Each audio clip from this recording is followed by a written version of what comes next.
Portugal got its act together. That is the story the world agreed to tell. The bailout is ancient history, the tourists are flooding back, and foreign investors are moving in with open checkbooks. The pastel buildings are freshly painted, the restaurants are full, the boutique hotels have waiting lists. By every official metric, this is what a turnaround looks like. This is what a recovery feels like, but the people who grew up there, the ones who remember Lisbon before the golden visas and the wellness retreats, they are not recovering, they are leaving. And the question nobody in a travel brochure is asking is this: when a country is rebuilt entirely for outsiders, who exactly is it being saved for? Portugal is not failing the way countries fail. There is no crisis headline, no currency collapse, no riots in the square. It is failing the way a neighbourhood fails, not when the buildings fall down, but when everyone who built them can no longer afford to live inside them. One brunch spot at a time, one Airbnb conversion at a time. Until the recovery is real, just not for the Portuguese. This is the story they are not telling you. In 2011, Portugal was on its knees. The European Union and the IMF handed Lisbon a €78 billion bailout with conditions attached like a leash. Austerity was the prescription. Cut wages, slash public spending, and open the economy to foreign capital. Portugal followed the instructions, and by 2019 the international press was printing the praise.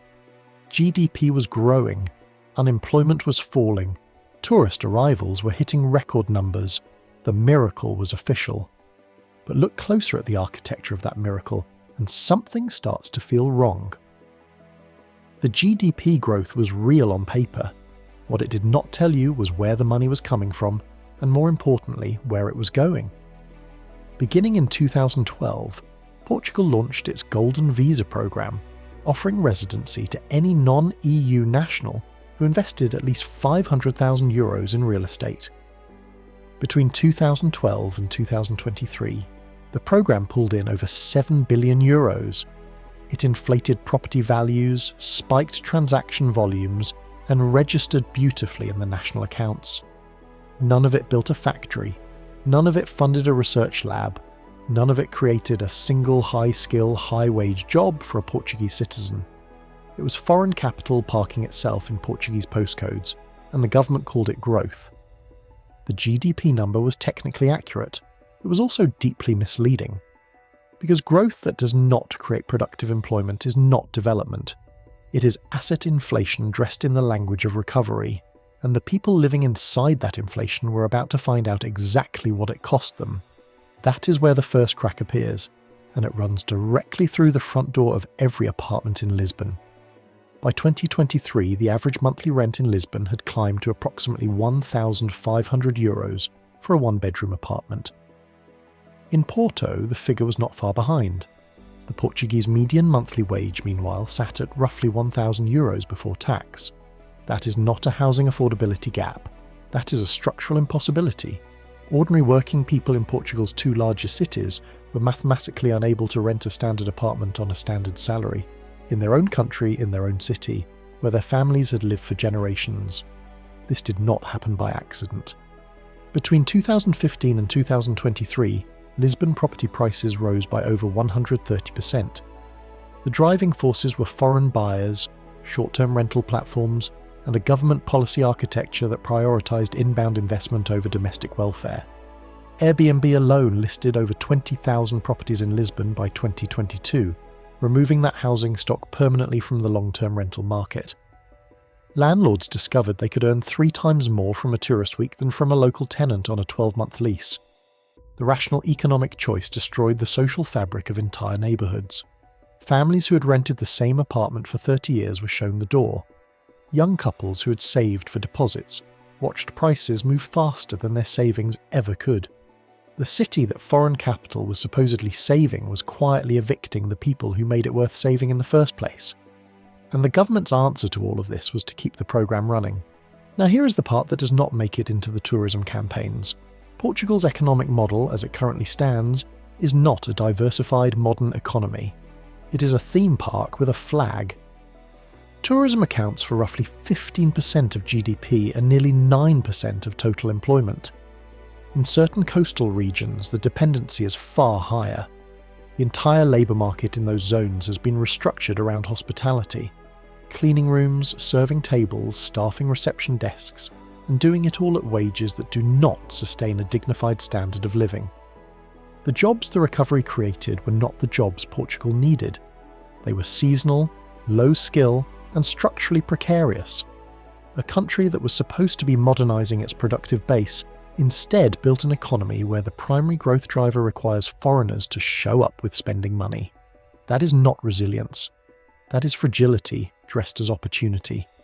And then the digital nomads arrived and made the problem geometrically worse. If you're not yet subscribed to this channel, pause for a second and hit that button.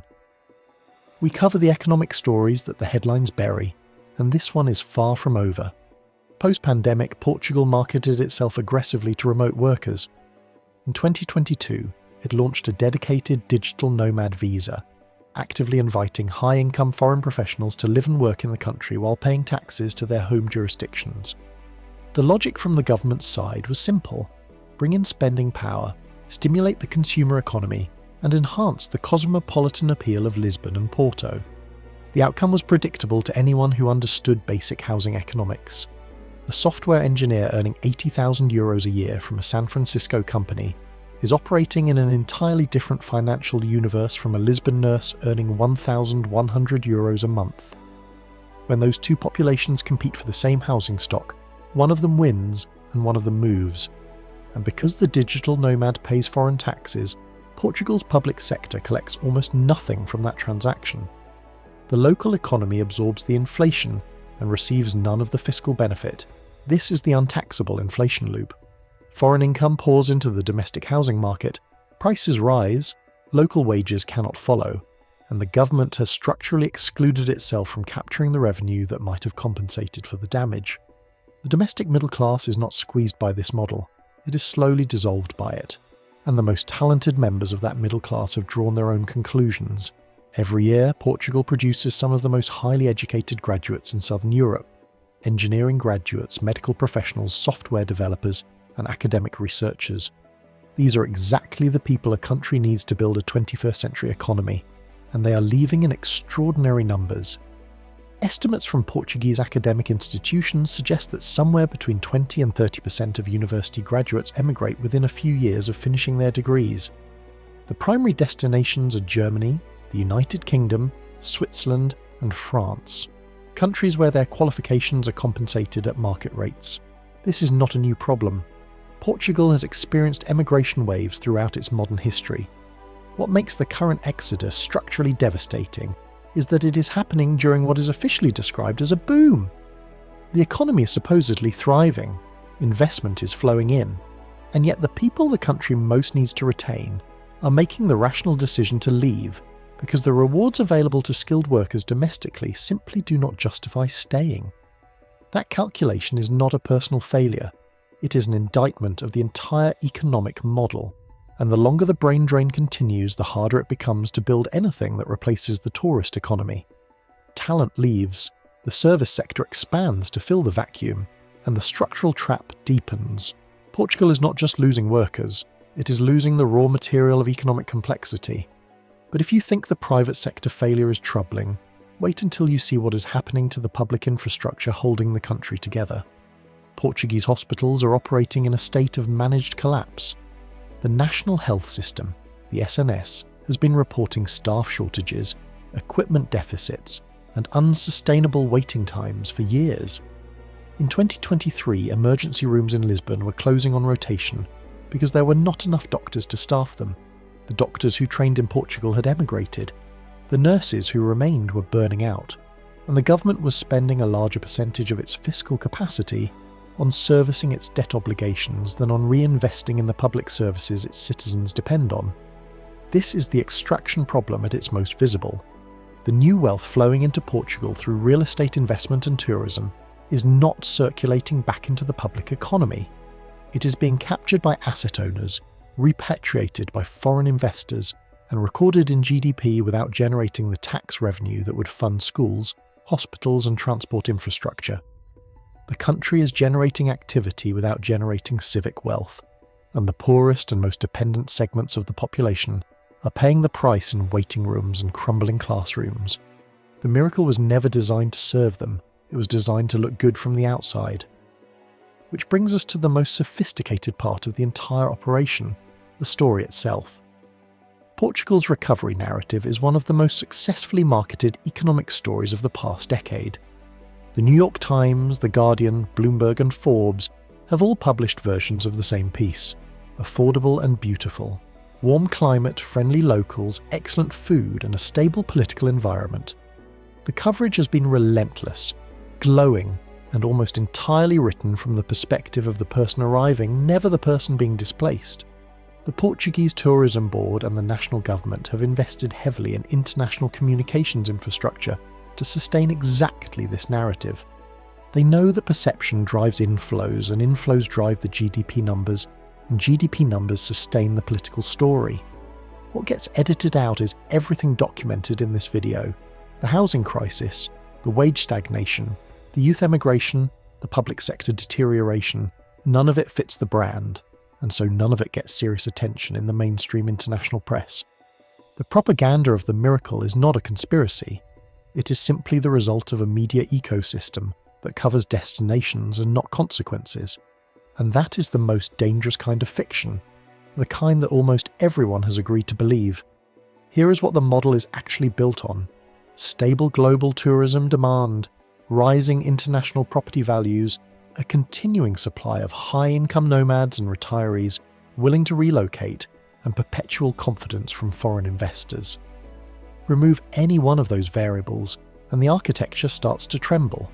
Remove two of them, and you have a crisis that arrives faster than anyone in the government is prepared to manage. The tourism sector is vulnerable to exactly the shocks Portugal cannot control: geopolitical instability, another pandemic, a European recession that kills discretionary travel spending, or simply a shift in taste that moves the fashionable destination to somewhere else. The property market is vulnerable to rising interest rates, which have already started cooling transactions across Europe. The digital nomad pipeline is vulnerable to changes in remote work policy at major employers. All of these risks are live. None of them is priced into the official story. When the downturn arrives, and in cyclical economics it always does, Portugal will face it with a hollowed-out domestic skills base, a public sector already under extreme strain, a generation of its most capable citizens living in Munich and London, and an economy that forgot how to do anything except serve visitors.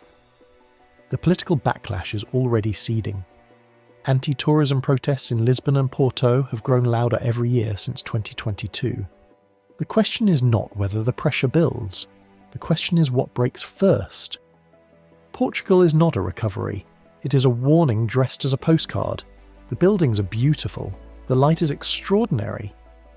And underneath the surface, the foundation is being quietly replaced, one investor at a time, one departed graduate at a time, one converted apartment at a time. The comeback story is mostly fiction.